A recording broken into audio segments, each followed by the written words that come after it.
Hi ஹாய்ஸ் எல்லாருமே எப்படி இருக்கீங்க? இன்னைக்கு நம்ம டோக்கியோக்குள்ள அனிமி சீசன் 4 உடைய எபிசோட் 4 தான் பார்க்க போறோம். அதனால இதுக்கு முன்னாடி இருக்கக்கூடிய எபிசோட யாராச்சும் பார்க்கலனா கீழ டிஸ்கிரிப்ஷன்ல லிங்க் இருக்குது. அதை யூஸ் பண்ணி போய் ஒன்ஸ் பாத்துட்டு வந்துருங்க. அப்பதான் இந்த எபிசோட்ல இருக்கக்கூடிய ஸ்டோரி உங்களால தெளிவா புரிஞ்சுக்க முடியும். சோ பார்க்காதவங்க போய் பார்த்துட்டு வந்துருங்க. அப்புறம் அப்படியே நம்ம சேனலுக்கு சப்ஸ்கிரைப் பண்ணாதவங்க உடனே சப்ஸ்கிரைப் பண்றாதீங்க. அதுக்கு பதிலா எப்பயும் போல இந்த வீடியோ பார்த்து முடிச்சதுக்கு அப்புறம் நம்ம சேனல்ல இருக்கக்கூடிய மத்த கண்டென்ட் எல்லாம் உங்களுக்கு பிடிச்சிருக்குன்ற பட்சத்துல சப்ஸ்கிரைப் பண்ணி பெல் ஐகானை ஆன்ல வச்சுக்கோங்க. அது கூட சேர்த்து நம்ம சோஷியல் மீடியா லிங்க் இல்லவே டிஸ்கிரிப்ஷன்ல இருக்கு. அதை யூஸ் பண்ணி ஃபாலோ பண்ற மாதிரி இருந்தாலும் ஃபாலோ பண்ணிக்கோங்க. ஏன்னா நீங்க இப்ப பாத்துக்கிட்டு இருக்கிறது இன்ஃபினிட்டி அனிமேஷன் சேனல். வாங்க டைம் வேஸ்ட் பண்ணாம இந்த எபிசோடுக்குள்ள போயிரலாம். சோ இந்த எபிசோட ஓபன் பண்ணதும் சூட்ஸ் எல்லாருமே சுத்து போட்டு கொல்றதுக்காக வர கரெக்டா இந்த இடத்துக்கு ஷூ வந்துடுறான். ஆனா இவங்களுக்கு ஷூ யாருன்னே தெரியாது. அதனால நம்ம வலது கை கிட்ட யார்ப்பா இவன் நம்மளுக்கு ஹெல்ப் பண்றதுக்காக வந்திருக்கான் உன்னுடைய ஃப்ரெண்டானு கேட்கும்போது யாருக்கு தெரியும் யாரோ ஒருத்தன் நம்மளுக்கு ஹெல்ப் பண்றதுக்காக வந்திருக்கான். அதை யூஸ் பண்ணி தப்பிக்கிறத பாப்பியா அதை விட்டுட்டு கேள்வி கேட்டுட்டு இருக்கேன்னு கூட இருக்கவங்களை அட்டாக் பண்ண சொல்லிட்டு இவனை கொடூரமா அட்டாக் பண்ணி எல்லாருமே கொண்டுகிட்டு இருக்க இவங்களை காப்பாத்துறதுக்காக வந்த ஷூ கூட இந்த தேர்ட் வார்டோட லீடர் சண்டை போட ஆரம்பிச்சிட்டாரு. ஏன்னா இவருடைய டீம் தான் சூட்ஸ சுத்து போட்டு புடிச்சிருந்திருப்பாங்க. ஆனா இவர் குறுக்க வந்ததுனால யாரா நீ கோமாளி குறுக்கன்னு இவனை போட்டு தள்ளுறதுக்காக பின்னாடியே துரத்திக்கிட்டு இருக்க. இதே மாதிரி தான் இன்னொரு பக்கம் நிஷிக்கியை போட்டு தள்ளுறதுக்காக டாக்டரோடைய அல்ல கைங்களாம் துரத்துறாங்க. அதாவது புதுசா உருவாக்கப்பட்ட குளோன்ஸ் எல்லாம் இருக்காங்க இல்லையா, அவங்க எல்லாரும் சேர்ந்து எங்க டாக்டர் விடுறான்னு துரத்த ஒரே செகண்ட்லயே அவங்க எல்லாரையும் போட்டு தள்ளிட்டான். ஆனா ரெண்டு பேரும் இந்த இடத்துக்கு வராத வரைக்கும் ஏன்னா டாக்டருடைய கண்டுபிடிப்பு இவங்க மட்டும் கிடையாது, இன்னும் சில ஸ்ட்ராங்கஸ்டான கோல்ஸ் எல்லாம் இருக்காங்க. ஆனா இப்ப இந்த டாக்டருக்கு நிஷிக்கு மட்டும் தொலை கொடுக்கறதுக்காக வரல, இன்னொருத்தையும் இருக்கா இல்லையா, அதனால அவ தன்னுடைய காகுனேவை யூஸ் பண்ணி இந்த குட்டி பொண்ணு புடிச்சு போட்டு போனாடி அடிச்சு 2-3 வெட்டி கடாச இவன் உடனே கூட வந்திருக்கக்கூடிய கோலை வந்து அட்டாக் பண்ண சொல்றா. ஆனா இந்த கோலால இவங்க ரெண்டு பேரையும் தொடக்கூட முடியல. ஏன்னா இவங்க ரெண்டு பேருமே இப்ப ஒரே சைடுல தானே இருக்காங்க. அதாவது இந்த டாக்டரை போட்டு தள்ளணும் இல்ல ஏதாச்சும் ஒண்ணு பண்ணணும். அதனாலதான் இவங்க ரெண்டு பேரும் ஒருத்தர் மாத்தி ஒருத்தர் இந்த இடத்துல லைட்டா கொஞ்சம் ஹெல்ப் பண்ணி சண்டை போடவும் அடியாத்தி என்ன விட்டுடுங்க நான் அங்க இருக்க மாட்டேன்னு இந்த குட்டி பொண்ணு கூட வந்த கோல் ஓடி போக இவன் உடனே சரி ஓகேங்க இதுக்கப்புறம் நான் சண்டை போட விரும்பல என்னுடைய தோல்வி நான் ஒத்துக்கிறேன்னு சொல்லுவோம். நிஷிக்கு செம காண்டாவுது. ஏன்னா இப்ப ஓடி போச்சு இல்லையா, அந்த கோலை அட்டாக் பண்ண விட்டுட்டு இவங்க வாய்க்கு வந்ததெல்லாம் பேசிட்டு இருப்பா. அதாவது வடிவேல் காமெடியில டேய் மலமாடு ஏன்டா சும்மா உட்காந்துருக்க வாடா வந்து அட்டாக் பண்றான்னு ஒரு பையன் கூட்டிட்டே இருப்பான் இல்லையா, அந்த மாதிரி தான் இந்த பொண்ணு ஓவரா பேசிட்டு இப்ப அந்த கோல் ஓடி போனதும் நான் தோத்துட்டு ஒத்துக்கிறேன் என்னை விட்டுடுங்கன்னு சொல்லி கேட்கவும் இவன் இந்த குட்டி பொண்ணை பார்த்துட்டு செம கார்ல நின்றுட்டு இருப்பான். ஆனா இதே நேரத்துல இன்னொரு பக்கம் அம்மான்லாம் வந்து சண்டை போட்டுட்டு இருந்தா அங்க என்னடா ஆச்சுன்னு பார்த்தா குயின்ஸ் ஸ்குவாட்ல இருக்கக்கூடிய எல்லாருமே சேர்ந்து டக்கிசாவாவை போட்டு போன அடி அடிக்கலாம் ட்ரை பண்றாங்க. ஏன்னா இங்க ரெண்டு பேர் அடி வாங்கி கிடக்குறாங்க, ஒண்ணு நம்ம அக்கிராமோட இன்னொன்னு அமான். அதனாலதான் டக்கிசாவா தான் இதுக்கெல்லாம் காரணம்னு புரிஞ்சுக்கிட்டு இவங்க புடிச்சு போட்டு போன அடி அடிக்கிறதுக்கு ட்ரை பண்ணிக்கிட்டு இருக்க. இது எல்லாத்தையும் பார்த்துக்கிட்டு இருக்கக்கூடிய அக்கிராவுக்கு இப்பதான் ஒரு விஷயம் ஞாபகம் வருது. என்னன்னா இவங்க ரெண்டு பேரும் ஒன்னா தானே படிச்சாங்க. அப்படி இருக்கும்போது இவங்க ரெண்டு பேருக்குள்ளேயும் அப்பப்போ போட்டி வரும். அந்த போட்டி ஒரு சில நேரத்துல இவங்களுக்கு வருத்தத்தையும் கொடுக்கும். ஏன்னா அக்கிரா சில நேரத்துல ஃபர்ஸ்ட் ரேங்க் வந்துருவா, சில நேரத்துல இவன் செகண்ட் ரேங்க் வந்துருவான். அதனால ரைட் நடக்கட்டும் நீ தான் எப்பயும் ஃபர்ஸ்ட் ரேங்க் எடுக்கிற, என்னைக்காச்சும் ஒரு நாள் நான் அவனை பீட் பண்ணுவேன்ற மாதிரி சொல்லிட்டு புலம்பிட்டே போவான். இருந்தாலும் இவங்க ரெண்டு பேரும் சிசிஜிக்குள்ள வந்ததுக்கு அப்புறம் இவகிட்ட ஜாலியா பேசுறது ஃபன் பண்றது ஏதாச்சும் காமெடி பண்றதுன்னு நிறைய விஷயம் ட்ரை பண்ணுவான். ஆனா அந்த நேரத்துல இவன் தன்னுடைய அப்பா இறந்து போன சோகத்துல இருந்ததுனால இவன் பண்ணது எதையுமே பெருசா கண்டுக்கவே இல்ல. இருந்தாலும் இவன் தன்னை ஒன் சைடா லவ் பண்றான்ற விஷயம் இவளுக்குமே தெரிஞ்சிருக்கு. பட் இவளுடைய மனசுலதான் வேற ஒருத்தன் இருந்தான் இல்லையா, அதனால இவனை அவாய்ட் பண்ணிட்டே போனதுனாலதான் கடைசியா இவங்க ரெண்டு பேரும் சண்டை போட்டுட்டு இருக்கும் போது இவனை தனியா விட்டுட்டு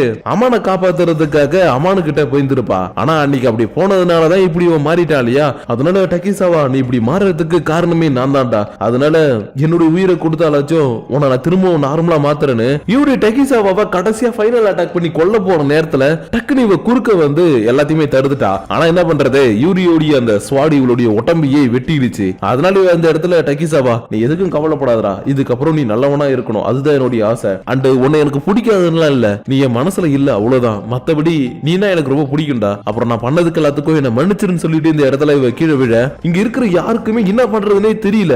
ஏன்னா குயின்ஸ் ஸ்குவாடுக்கும் இவ ரொம்பவே முக்கியமானவ, அது மட்டும் இல்லாம டக்கிசாவாவுக்கும் இவ ரொம்பவே முக்கியமானவ. அதனாலதான் இவங்க எல்லாருமே இப்படி ஷாக்கோட பார்த்ததுக்கு அப்புறம் அடுத்த செகண்டே குயின்ஸ் ஸ்குவாட்ல இருக்கிறவங்க இவள மெடிக்கல் ஃபெசிலிட்டிக்கு கூட்டிட்டு போலான்னு இவள தூக்கிறதுக்காக ட்ரை பண்றாங்க. ஆனா அதுக்குள்ள அம்மான் தன்னை ஹீல் பண்ணிக்கிட்டு குறுக்க வந்து இவங்களை தடுக்கவும் இங்க இருக்கக்கூடிய யாருக்குமே ஏன் இவன் இப்படி பண்றான்னு சுத்தமா புரியல. ஆனா டக்கிசாவாவுக்கு புரிஞ்சிருக்குது. ஏன்னா இவள மெடிக்கல் ஃபெசிலிட்டிக்கு கூட்டிட்டு போனா அவங்க சரியா ட்ரீட்மெண்ட் பண்ண மாட்டாங்க. அண்ட் அது போக இவங்கள மாதிரி மாத்துறதுக்கும் வாய்ப்பு இருக்குது. அதனாலதான் டக்கிசாவா நீ இவள இங்க எங்க கூட்டிட்டு போகணும்னு நினைக்கிறியோ அங்க கூட்டிட்டு போ, ஆனா இவள நீ எதுவுமே பண்ணக்கூடாது, பத்திரமா பாத்துக்கணும். ஏன்னா உன் மேல இப்ப நான் முழு நம்பிக்கை வச்சுதான் உன்கிட்ட இவள நான் ஒப்படைக்கிறேன். அதனால நீ எதை பத்தி கவலைப்படாம இங்க இவளை கூட்டிட்டு போன சொன்ன அடுத்த செகண்டே டக்கிசாவா அக்கிராவை தூக்கிட்டு இந்த இடத்துல இருந்து கிளம்பி போக அமான் குயின்ஸ் ஸ்குவாட்ல இருக்கவங்க கூட தன்னால முடிஞ்ச அளவுக்கு சண்டை போட்டுக்கிட்டு இவங்களை கொல்லாத அளவுக்கு அட்டாக் பண்ணிக்கிட்டு இருக்கான். ஏன்னா இங்க இருக்கக்கூடிய யாரையுமே கொல்லணும்னு இவனுக்கு விருப்பம் கிடையாது. அதுக்கு பதிலா இவங்களுக்கு நடந்தது என்னன்றதை எடுத்து சொல்லி புரிய வைக்கணும்ன்றதுதான் இவனுடைய ஐடியா. அதாவது சிசிஜிக்குள்ள கோல்ஸ் எல்லாம் இருக்காங்க, அவங்க தான் கண்ட்ரோல் பண்ணிட்டு இருக்காங்க இல்லையா,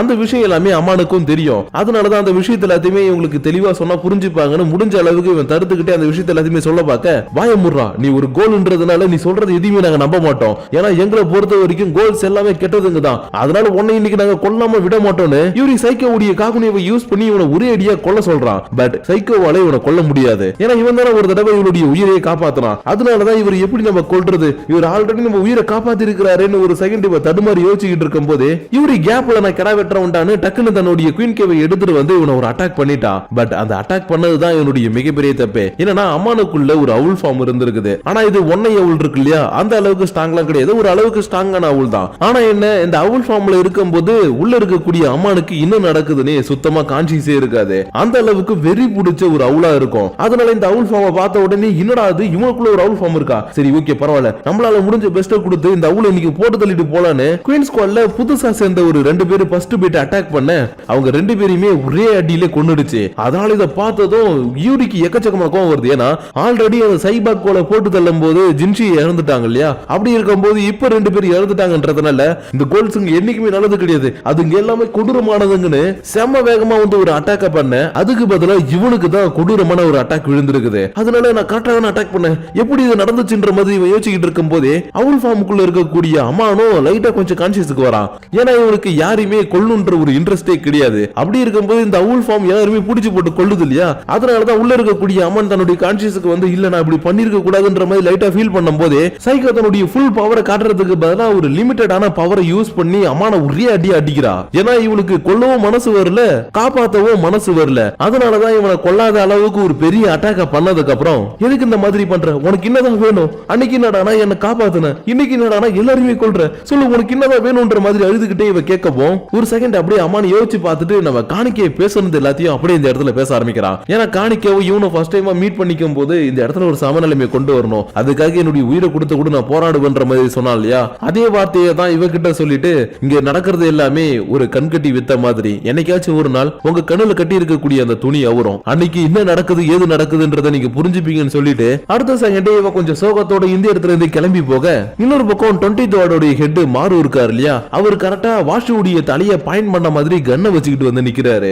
ஏன்னா இவரு உண்மையாவே கோல்ஸுக்கு எதிராக சண்டை போடணும்ன்ற ஒரு வெறி பிடிச்சவர்ன்றதுனால நீங்க எல்லாருமே கோல்ஸுக்கு ஏதாவது ஒர்க் பண்ணிக்கிட்டு இருக்கீங்க, அதை ஃபர்ஸ்ட் புரிஞ்சுக்கோங்கன்னு யாரோ ஒருத்தவங்க ஈட்டோ யோஷிமாரா எழுதின புக்ல இருக்கக்கூடிய அந்த முக்கியமான பகுதிகள் இருக்கு இல்லையா, அதை மட்டும் ஹைலைட் பண்ணி இவருக்கு அனுப்பி வச்சிருக்காங்க. அதனாலதான் அது எல்லாத்தையுமே படிச்சு தெரிஞ்சுக்கிட்டதும் மை டியர் ஃப்ரெண்ட் நீ ஒரு கோலா இருக்க கூடாதுன்னு நான் நினைக்கிறேன். ஏன்னா நீ நானும் ரொம்ப நாளாவே ஒன்னா பழகி நிறைய விஷயங்கள் பண்ணி இருக்கிறோம். ஆனா இந்த புக்ல இருக்கிறது என்னால நம்பவும் முடியல, நம்பாம இருக்கவும் முடியல, அதனால என்ன மன்னிச்சிடுறான்னு கொஞ்சம் கூட யோசிக்காம வாஷுவோடைய தலையில ஒரு புல்லட்டை இறக்க இவரு ரொம்பவே கஷ்டப்படுறாரு. ஏன்னா கோலா இருந்தா நேரத்துக்கு எழுந்து அட்டாக் பண்ணிருக்கணும் இல்லையா, அதனாலதான் ஐயோ போச்சு இவன் ஒரு ஹியூமனா இருக்கானே, இவன் எழுந்து அட்டாக் கூட பண்ணல, நான் தப்பு பண்ணிட்டேன்னு இவர் ஃபீல் பண்ண ஆரம்பிக்கும் போதுதான் இவருக்கு முன்னாடி ஏதோ ஒண்ணு உரும்புற மாதிரி சத்தம் கேக்குது. என்னடா நிமிர்ந்து பார்த்தா வாஷு இப்பதான் ஒரு கோலாவே மாறி இருக்காரு. அதனால இந்த வாஷு ஏன்டா இப்படி பண்ணு இந்த இடத்துல அட்டாக் பண்ணிக்கிட்டு இருக்க, இந்த பக்கம் தீவுல இருந்த எல்லாருமே தப்பிக்க ஆரம்பிச்சிட்டாங்க. அதாவது கோல்ஸ் எல்லாருமே தப்பிக்க ஆரம்பிச்சிட்டாங்க. ஏன்னா ஷூ நிஷிக்கு இந்த இடத்துக்கு சும்மா ஒண்ணும் வரல, அவங்க கூட சேர்த்து நிறைய பேர் கூட்டிட்டு வந்திருக்காங்க. அதனாலதான் முடிஞ்ச அளவுக்கு இந்த இடத்துல அட்டாக் பண்ணதுக்கு அப்புறம் இருக்கக்கூடிய எல்லா கோல்ஸையும் இந்த இடத்துல இருந்து இவங்க கூட்டிட்டு தப்பிச்சு போக, இன்னொரு பக்கம் யூரியோ இந்த சண்டெல்லாம் முடிஞ்சிருச்சு, இதுக்கப்புறம் நம்மளுக்கு இந்த இடத்துல எதுவுமே வேலை கிடையாதுன்னு கரெக்டா டோரோ முட்சுக்கி இருக்கக்கூடிய இடத்த கண்டுபிடிச்சு வந்துட்டான். ஆனா இவளுக்கு பெருசா ஒன்னும் அடியும் பட்டுல எதுவுமே ஆகல, ஜஸ்ட் மயக்கத்துல தான் இருக்கிறா. ஏன்னா அந்த டிரைவர் கோலி இவளை கடத்திட்டு வந்தான் இல்லையா, அவன் இவளை கொல்லுலாம் பார்க்கல, அதுக்கு பதிலா இங்க நடக்கக்கூடிய சண்டையில நீ இறந்து போயிடக்கூடாதுன்றதுக்காக இவனை மயக்கம் போட வச்சு இந்த இடத்துக்குள்ளே வச்சுட்டு கிளம்பி போயிட்டான். அதனாலதான் இங்க என்ன நடந்துச்சுன்ற மாதிரி இவ கொஞ்சம் மயக்கத்துல இருக்கும் போது இதே நேரத்துல இன்னொரு பக்கம் குக்குரியா பிரிசனுடைய வார்டன் இருக்காரு இல்லையா, அவர் தன்னுடைய பிரிசன் அழியறத பார்த்துட்டு இல்ல இப்படி அழியக்கூடாது, இத்தனை நாளா இது பல கோல்ஸை கட்டுப்படுத்தி வச்சிருந்த இடம், இது அழியறதுக்கு நான் விட மாட்டேன்ற மாதிரி பேசிக்கிட்டு இருக்கும் போதே யாரோ ஒருத்தர் பின்பக்கமா வந்து இவனை போட்டு தள்ளுறாங்க. யாரான்னு பார்த்தா அம்மானுடைய ஃபாதர் தான். அது மட்டும் இல்லாம நான் என்னைக்கு வெளியில வரணும் அன்னைக்கு நீ எனக்கு ஒரு மாஸ்க் செஞ்சு கொடுக்கணும் ஊட்டாட்ட வேற கேட்டிருக்காரு போல. அதனாலதான் ஊட்டா இவனுக்கு ஒரு மாஸ்க் எடுத்து வந்து கொடுக்கவும் ஓகே நம்ம இப்ப கிங்க கண்டுபிடிக்க வேண்டிய வேலை வந்துருச்சுன்ற மாதிரி சொல்லிக்கிட்டு இருக்க, இன்னொரு பக்கம் சீனியர் இன்வெஸ்டிகேட்டரா இருக்கக்கூடிய முட்சுரி வாஷு இருக்கார் இல்லையா, அவர் இப்பதான் கரெக்டா தன்னுடைய அப்பா இறந்து கிடக்கக்கூடிய அந்த கப்பலுக்குள்ள வந்து பார்த்துட்டு சரி ஓகே தம்பி தன்னுடைய பிளான் எல்லாத்தையுமே ஆரம்பிச்சிட்டான் போலன்ற மாதிரி எல்லாத்தையுமே புரிஞ்சுக்கிறாரு. ஏன்னா மாரோ சந்தேகத்தோட ஒரு புக் எடுத்துட்டு வந்து இவரை போட்டு தள்ளினார் இல்லையா, அந்த புக் அவருக்கு அனுப்புனது வேற யாரும் கிடையாது, நிமுரோ வாஷு தான். ஏன்னா இந்த உலகத்தையே கோல்ஸ் ஆளணும்ன்ற இவனுடைய எண்ணம் இருக்கும் இல்லையா, தள்ளி இவன் சிசிஜிக்கு ஹெட்டா மாறணும். பட் சிசிஜிக்கு தான் ஆல்ரெடி ஒரு ஹெட் இருப்பாரு. அவர் எங்கடான்னு பாத்தீங்கன்னா அவர் இந்த மாஸ்க் போட்டுட்டு இருக்கக்கூடிய ஃபாதர் கூட சேர்ந்து ஆல்ரெடி போட்டு தள்ளிட்டான். ஏன்னா இவனுக்கு எப்படி இந்த உலகத்தையே கோல்ஸ் தான் ஆளணும்ன்ற ஒரு எண்ணம் இருக்குதோ அதே மாதிரி எண்ணம் தான் இந்த ஃபாதருக்கு இருக்குது. அதனாலதான் இவர் பிரிசனை விட்டு வெளியில வந்ததும் இவன் கூட டைப் வச்சுக்கிட்டு இங்க இருக்கக்கூடிய வாஷு ஃபேமிலி சேர்ந்தவங்க எல்லாருமே போட்டு தள்ள ஆரம்பிக்க, இன்னொரு பக்கம் காணிக்கே ஒருத்தனுடைய உயிர் போதைன்னு நினைச்சுக்கிட்டு அழுதுகிட்டு இருக்கிறான். அதாவது அரிமா தன்னுடைய உயிரை கொஞ்சம் கொஞ்சமா விட்டுட்டு இருக்கான் இல்லையா, அதனாலதான் எதுக்காக இப்படி பண்ணீங்க, ஏன் இந்த மாதிரி பண்ணீங்கன்னு இவன் அழுதுகிட்டே இருக்கவும், ஹே காணக்கே தேவையில்லாம அழுது என்னோட டைம் வேஸ்ட் பண்ணாத, எனக்கு இருக்கிறதே கொஞ்ச நேரம் தான், அதனால இந்த கொஞ்ச நேரத்துல உன்கிட்ட சில விஷயங்களை நான் சொல்லணும். என்னன்னா வாஷு ஃபேமிலியில இருக்கிறவங்க எல்லாருமே ஒரு வித்தியாசமான பிரீடிங் டெக்னிக்கை யூஸ் பண்ணாங்கன்ற விஷயம் உனக்கு தெரிய வந்திருக்கும். இருந்தாலும் அந்த பிரீடிங் டெக்னிக்ல ஃபெயிலியரா போனது நான் மட்டும் தான். ஏன்னா அவங்க எதிர்பார்த்த மாதிரி நான் ஒரு ஸ்ட்ராங்கான கோலா பிறக்கல,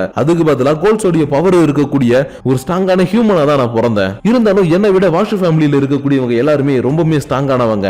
அதனாலதான் இத்தனை வருஷமா அவங்களுக்கு எதுக்குற அளவுக்கு ஸ்ட்ராங்கான ஒருத்தன் வரமாட்டானான்னு என்னால முடிஞ்ச அளவுக்கு வாஷு ஃபேமிலி அடிக்கக்கூடிய பவர் இருக்கக்கூடிய ஒருத்தவனை நான் தேடிக்கிட்டே இருந்தேன். ஆனா எப்படியோ உருவடியா இன்னைக்கு நான் மீட் பண்ணதுனால பண்ண வேண்டியது எல்லாத்தையும் பக்காவா பண்ணி முடிச்சிட்டேன். அதனால இந்நேரத்துக்கு என்னுடைய டீம்ல இருக்கிறவன் மத்த சிசிஜி மெம்பர்ஸ் கிட்ட உனக்கு தெரிஞ்ச எல்லா இன்ஃபர்மேஷனையும் கொண்டு போய் சேர்த்திருப்பான். ஆனா உனக்கு ஒரு கேள்வி இருக்கும், ஏன் இவன் இதெல்லாத்தையும் பண்றான்னு. ஏன்னா நானும் உன்ன மாதிரி தான் காணக்கே, யாரையுமே கொல்லக்கூடாது, இந்த இடத்துல சமத்துவமா இருக்கணும்னு நினைச்சேன். ஆனா என்னுடைய ஃபேமிலி என்னுடைய கையை கட்டி போட்டுட்டாங்க. அதனாலதான் வாஷு ஃபேமிலி அழிக்கிறவனை இத்தனை வருஷமா தேடி கடைசியா நான் கண்டுபிடிச்சிட்டேன் காணக்கே. அதனால இத்தனை வருஷமா கைக்குள்ள மாட்டிக்கிட்டு இருந்த பட்டாம்பூச்சி மாதிரி இருந்தானா இன்னைக்கு சுதந்திரமா பறக்க போறேன், அதுவும் உன்னுடைய மடியில இறந்து நான் சுதந்திரமா பறக்க போறேன்னு இவன் தன்னுடைய கடைசி மூச்சை இந்த இடத்துல விட அப்படியே இந்த இடத்துல இந்த எபிசோட முடிக்கிறாங்க. சோ கைஸ், இன்னைக்கு நம்ம பார்த்த இந்த எபிசோடு உங்களுக்கு புரிஞ்சிருக்கும் நினைக்கிறேன். ஏன்னா சிசிஜி மக்களை வச்சுக்கிட்டு மக்களையே ஆளணும்னு நினைச்சுக்கிட்டு இருந்தாங்க. அதாவது வாஷு ஃபேமிலியில இருக்காங்க இல்லையா, அவங்களுடைய ஹெட் மக்களை வச்சு மக்களை ஆளலாம் அப்படின்னு தான் நினைச்சுக்கிட்டு இருந்தாரு. பட் அந்த வாஷு ஃபேமிலிக்குள்ள இருக்கக்கூடியவன் என்னடா நான் ஹியூமன்ஸ் வச்சு ஆள்றது,